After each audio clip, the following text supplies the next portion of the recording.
I think it's a perfect essential. One of the things about the movies like this that I think about is it so shows you how important somebody like Preston Sturges is to a project. This was remade as a movie called The Birds and the Bees with George Gobel, a comedian at that time that was very, at the time the movie came out, which was the 50s.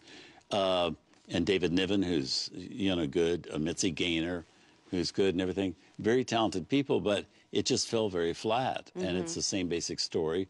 So whatever Preston Sturges gave as a director, that's what kind of just shows you what he contributes to a movie. And then also Barbara Stanwyck and Henry Fonda later that same year of 1941 made a film at Columbia Pictures called You Belong to Me.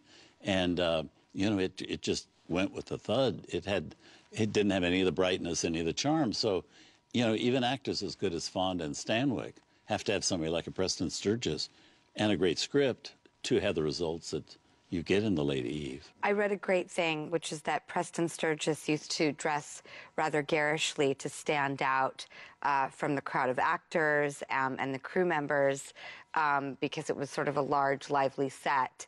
And to set himself apart, he would wear these sort of a little bit costumey outfits.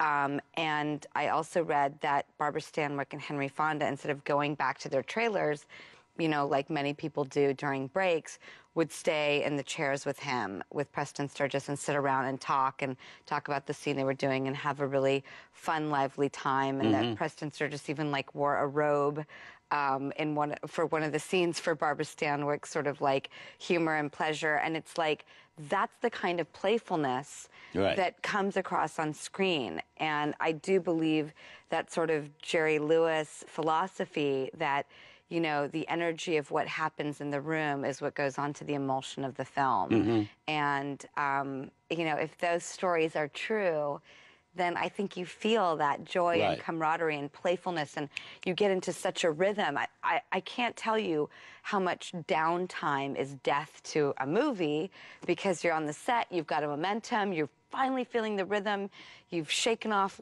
lunchtime sort of lethargy, and then they're like, okay, we got that, now we have to reset up, everybody, see you in an hour, and you're like, oh, God. And it's, so if expecting to be like a light switch that you can just turn it on and off. If people can keep that rhythm, it's, the movie feels like the way real life does. It isn't a stop-start. It's a constant, sort of parade going in front of your eyes. Well, this was a classic. It's, I'm so glad we still have it with us. I know. Yeah, and we can enjoy it again. I think this is a good pick. Yeah, a good pick. We did it this time. Yay! Don't go away. Here's a preview of the film we have coming up next time on The Essentials.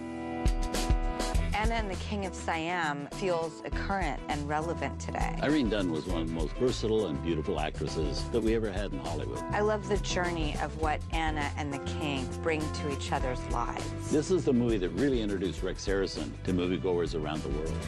In 1946, Anna and the King of Siam. That's next Saturday at 8 p.m. Eastern. You can find out more at TCM.com. Thanks for joining us for The Essentials.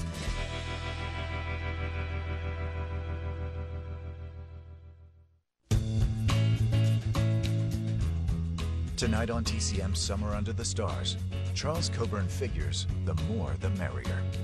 Then Charles engineers a counter-coup in a royal scandal. And Coburn uses Lucille Ball as bait in